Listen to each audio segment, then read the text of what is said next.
Also, you two should have sex. You should. It's been like 23 years. Everybody knows. Just No, that's not what. No. it is what, and it's time to do it already. Okay?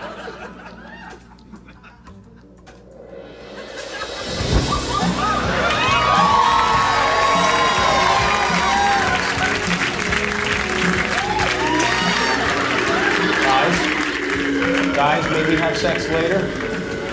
Off, Keith.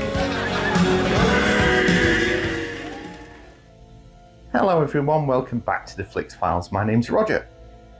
A little while ago, I did a video about the X-Files, and I talked about my love for that show and my history with it, and I showed off some of the little bits of memorabilia that I have to do with the X-Files.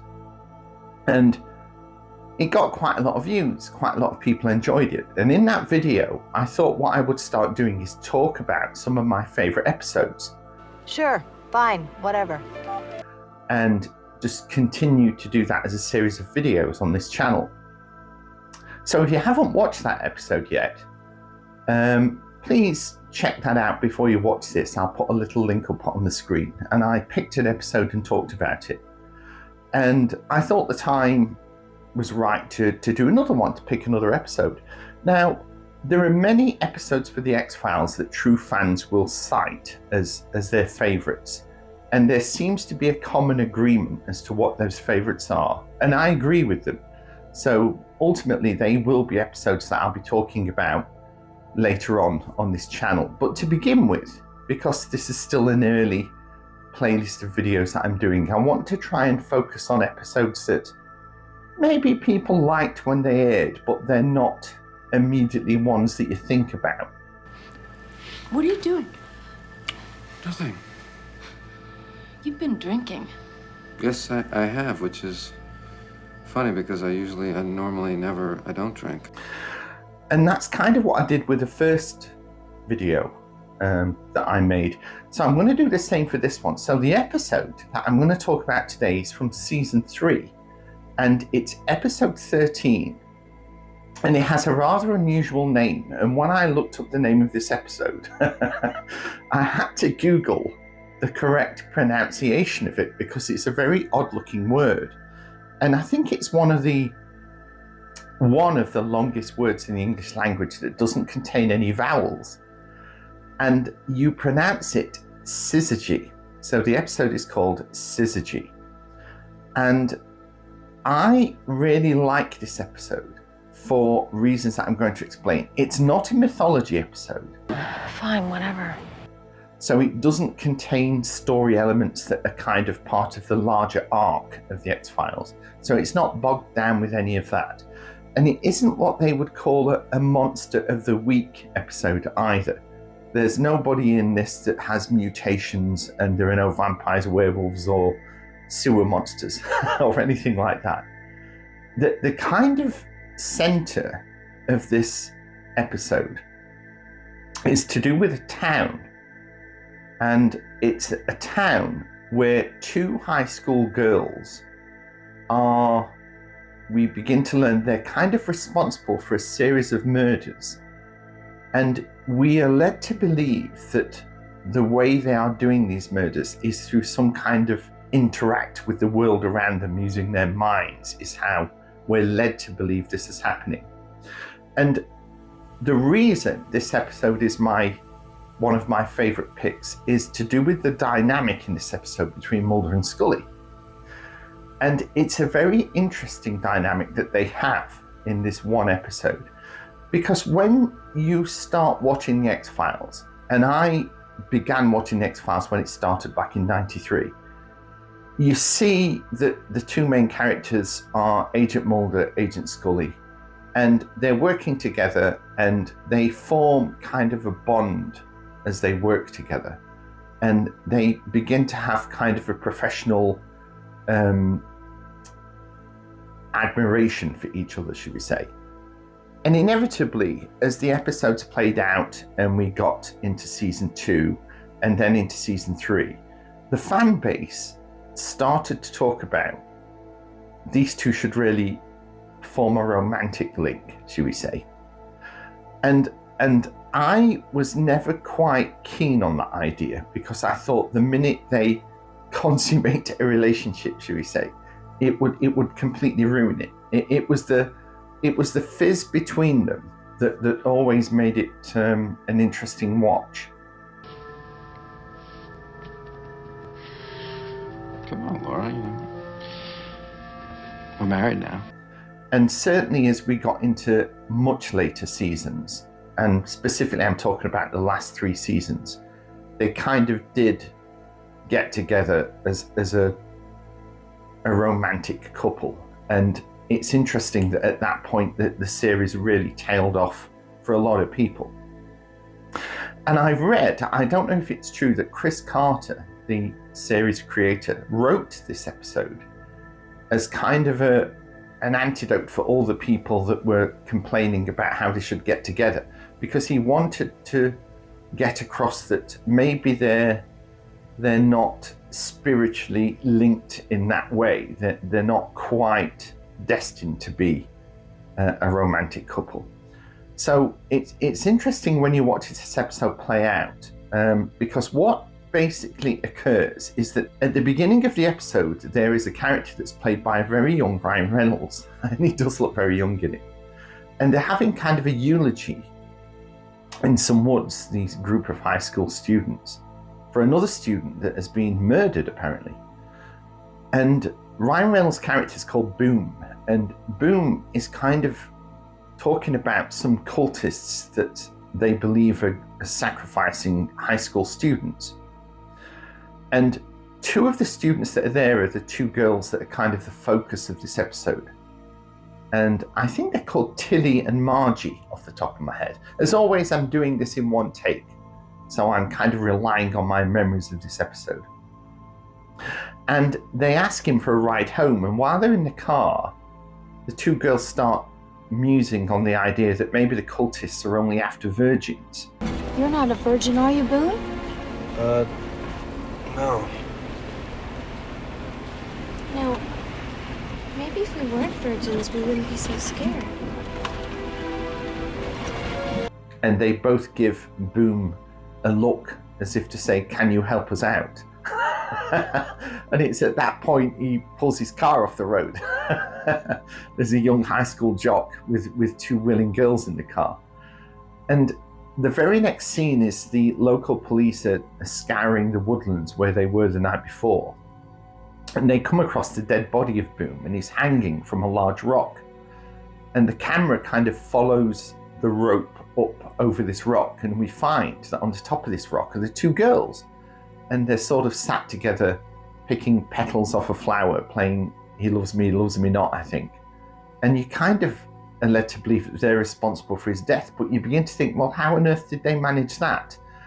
How did they make him hang himself, and how could these 2 girls overpower him in a way to hang him? And it's when we first see Mulder and Scully, we immediately begin to realise that there's something not quite right with the way they're acting, because they're bickering with directions. They're trying to find a way to this little city. Turn right.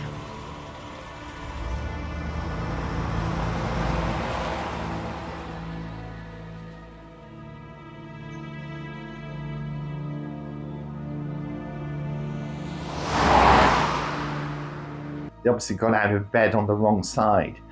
And when they arrive at the town, they go to the funeral of the dead Boone character. And it's there that they meet a character that will play an important part in this episode.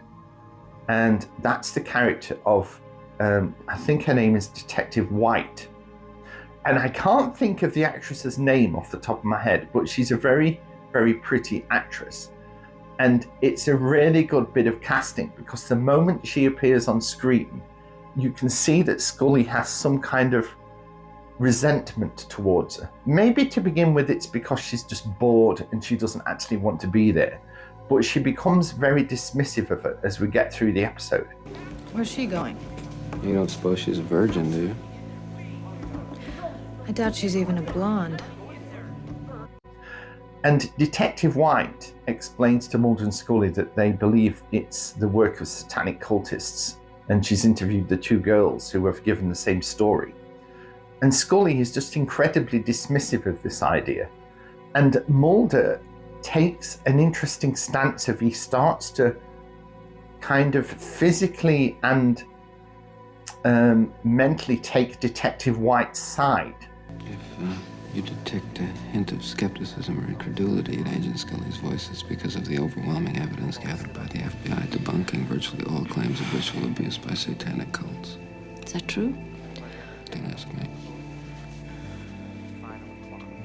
And if you watch that scene, it kind of changes position and stands behind Detective White, as if the both of them are on one side and Scully's on the other. And you can see Scully's not really happy about that. And I think it's at that moment that the principal of the local high school bursts into the funeral, and he's screaming and shouting about how it's cultists and they've got to do something to stop the murdering of these kids. And we cut to the two girls that are sat in the church and they're kind of holding hands. And suddenly the coffin begins to smoke and then bursts into flames, which is rather shocking. And so you then start to think, maybe the two girls have got some sort of telekinetic powers and they've caused this to happen.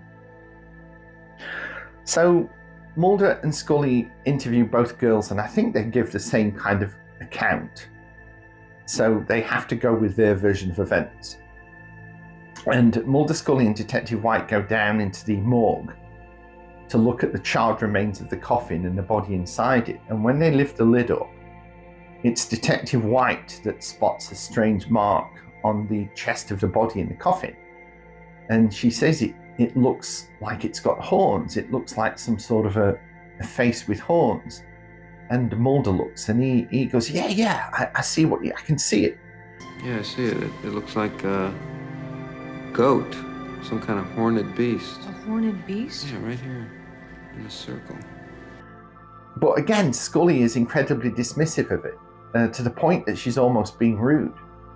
No, right here. Look, you see the horns are right there. No, I don't see the horns right there. And it's at this point in the episode that you really do start to think, what is going on with these two this week? Why are they being like this to one another? If it's no bother, if it's not too big a deal, maybe you can get me a few photographs of that thing which bears absolutely no resemblance to a horned beast. Sure, fine. Whatever. So Mulder goes to Detective White's apartment that evening, and he knocks on the door and surprises her. And he says, I've come to apologize for my partner's behavior, and he asks her for help on the case, and she takes her to a local astrologer. And the astrologer hints that it's a very important moment in astrology because there is a planetary alignment that's taking place. And Mulder's curiosity is piqued by this, and he asks her for more information, and she says, you'll unfortunately, you'll have to come back during our opening hours and bring a credit card because I don't give away information for free.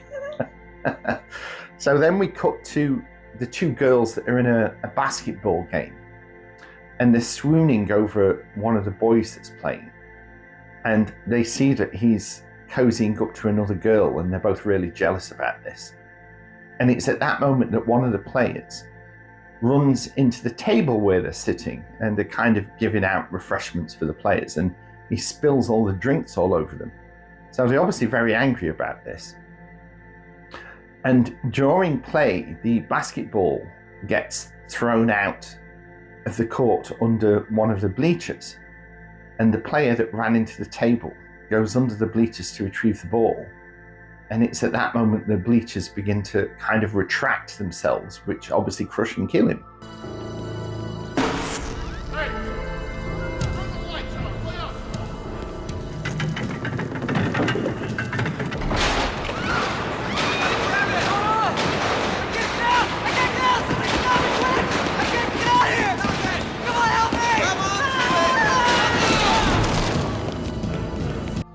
So at that moment, you are adamant that yes, this is what this episode is about, and these two girls have some sort of telekinetic powers, and they kind of carry times two, should we say. So Mulder Scully turn up to the game, and they're investigating the crime scene. And Scully comes out with a throwaway comment like, Mulder, where were you last night? You weren't in your hotel room. And he said, oh, I was with Detective White. We were chasing up a lead on the case. And again, her reaction is very interesting because you can see that there's an element of jealousy starting to kick in. But I didn't expect you to ditch me. I didn't ditch you. Fine, whatever. And it's just an interesting dynamic between them.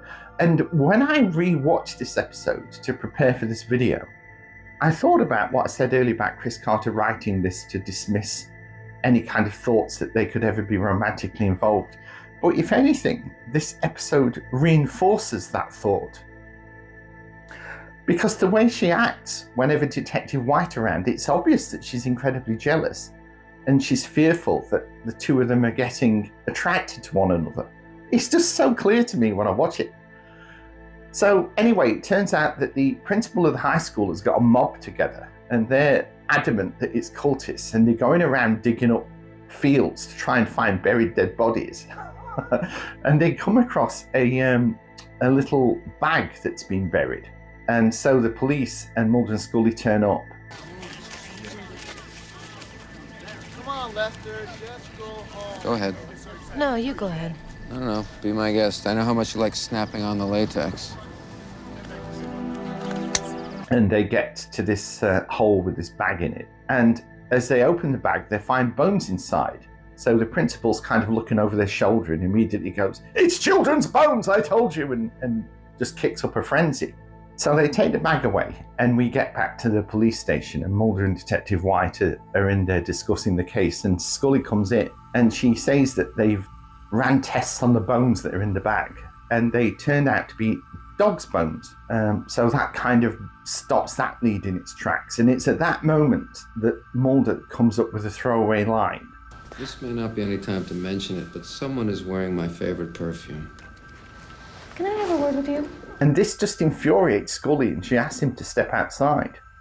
I see no reason to pursue this case any further, and not only that, I find your conduct and comportment in this investigation not just alarming, but highly objectionable. What are you doing? Must be Detective White. If that's the reason we're sticking around, that's your business. And she's clearly just had enough of what she thinks is flirting that's going on between Mulder and Detective White, and she just says that she's had enough and she's going back to Washington. So we then get to Mulder and Scully sat in separate hotel rooms, and Scully's pacing up and down, just muttering about Detective White, and she's smoking a cigarette, clearly not being herself. And Mulder's decided to hit the bottle. And it's there that we get to, for me, one of the funniest scenes in the episode, where Detective White turns up at Mulder's hotel room. She kind of asks him what he's doing, and she says, have you been drinking? And she sees a bottle of vodka, and she takes a swig of it. And a little thing that I didn't notice in the previous times I've watched this video, but there's a Keystone Cops movie that's playing on the TV. And that will come back into play as we get near the end of the episode. And I don't know the meaning of that Keystone Cops, why that's there. But it seems to be something that's being played on the television in this town quite a lot. And I'm not sure why, what significance that has. So maybe you can tell me in the comments. But they end up basically where Detective White takes a swig of the vodka and she starts getting a bit of a hot flush. And she asks if she can sleep over and that she doesn't want to go back home. So Mulder immediately goes, "Oh, well, I'll ring reception, see if I can get you another room." And she throws him on the bed and straddles him. I feel weird. And it's at that moment that Scully walks in, and you think, oh, fantastic. What a moment to burst into his room where, in her eyes, it looks like they're about to have sex. And she explains that there's been another body. And so they all go out to the car, and Scully gets in the driver's seat and Mulder says, "I'll drive." And she says, "Oh no, you always drive." And that's where he comes up with the line, I was just never sure your little feet could reach the pedals. Now, what I should have explained is that before this event, the two girls are having a birthday party.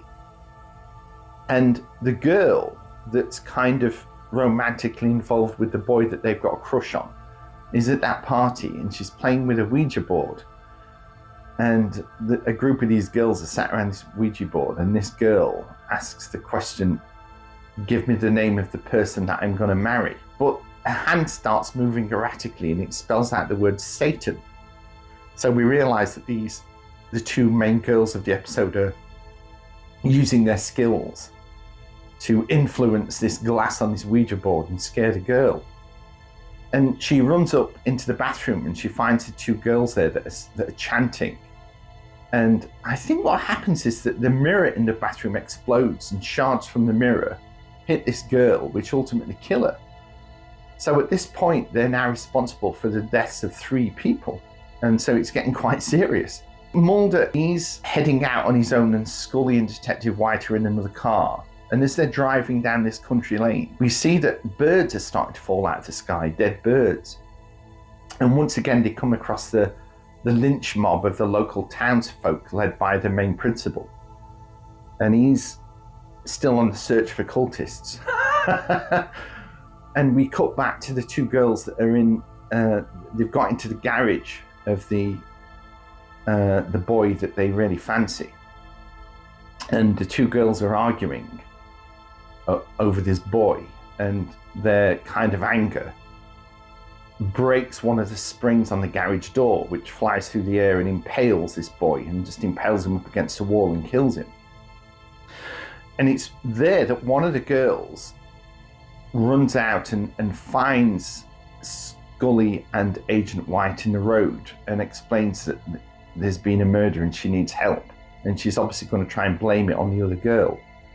And at the same time, Mulder arrives and he finds the dead body of the boy pinned to the wall, and the other girl sat quietly in a corner sobbing.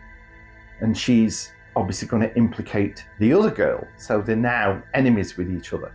So he takes her back to the police station, and it's there that we see the Keystone Cops film again on the TV in the police station. And then all hell breaks loose.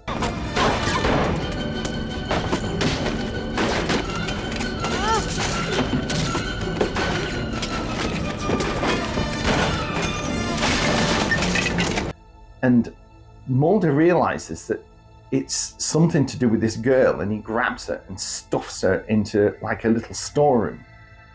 And then when the other girl arrives at the police station, he grabs her as well and stuffs her in the storeroom together. And what's happened is that they've gone back to see the astrologer, and the astrologer explains to them that this planetary alignment which is taking place is going to put a lot of cosmic energy onto anyone that was born in the year 1979.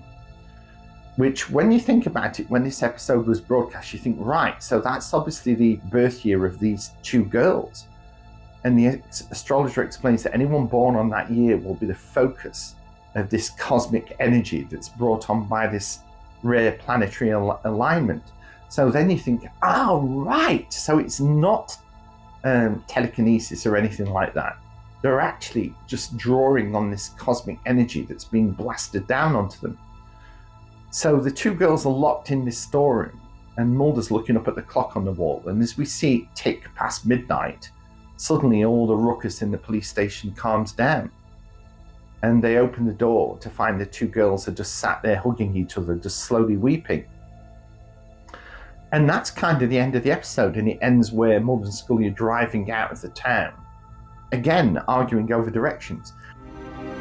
Scully, if I'm not mistaken, we're going to be taking a left up here. There's an intersection up here. You're going to want to... Scully, you're going to want to... You just ran a stop sign back there, Scully. Shut up, Mulder. And you realize that it's the cosmic energy that's also influencing not only Mulder and Scully, but the entire town. So Mulder and Scully have been bickering with one another from the moment they arrived in the town. And you just realize that the cosmic energy is influencing their actions and how they're acting with one another. And similarly with this high school principal and the rampaging lynch mob that are running around through the whole episode. It's affected the whole town. And that's it. That's kind of the episode in very broad strokes. Now, hopefully, the clips that I've put across here will make you want to watch this episode and will make you think it's an interesting little curiosity in the canon of X-Files episodes. Because I just found it utterly fascinating when I first watched it. And as I say, it's all to do with the dynamic between Mulder and Scully and how, even though you don't quite know what's happening, and you know they're not acting themselves, but it's just interesting to see them act in that way. We have many episodes where they have little jibes and digs at one another, but we've never had that amount of jealousy from Scully. And Mulder is always lovable because he doesn't quite realize the effect that he has on women. The young David Duchovny was obviously a very attractive guy, and it's just very funny to see him go about this episode being completely oblivious to the effects that he's having on the women around him. But there we are. That's my second pick of one of my favorite X-Files episodes. I hope you agree. If you didn't, that's fine. As I say, for the first few of these, I do want to pick episodes that maybe you will have forgotten about in the huge canon of X-Files shows. But I promise for the next one, I'm going to talk about an episode that you will remember, and is one that many people regard as one of the very best X-Files episodes. So I hope you enjoyed that, and I hope I kind of remembered the sequence of events in the right way and that it made sense. As I say, I do all of my videos just sat in front of a camera, and I don't rely on notes, and I don't pre-script things. I've never really liked making videos like that. So I'm trying to be different. Hopefully it works. So if you enjoyed that, give me a thumbs up. And I just want to say, looking at my YouTube analytics, there's quite a lot of people that watch my videos that aren't actually subscribed. So if you do have a YouTube account, which doesn't cost anything, it would really help me out if you hit that little subscribe button. And then, what's the other thing they say? If you ring the little bell, you'll get a notification when I upload a new X-Files episode. So there we are, guys. I do videos every Tuesday and Friday. So I'll see you soon. Take care of yourselves till then. Bye for now.